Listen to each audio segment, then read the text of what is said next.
מרחל על בית אלפא. הוא מרחל באוזניי על בית אלפא. בסדר.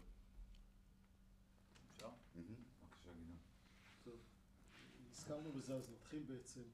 מתי הגעת לתחום ההנדסה, ומי היה המ"פ הראשון של הפלוגה? אני ב-890 עשיתי קורס קצינים. אחרי קורס קצינים, אני לא זוכר אם ביקשו מתנדבים או שנידבו אותי ללכת לקורס קציני הנדסה. די מיד. לא יצא לי עוד לתפקד בתור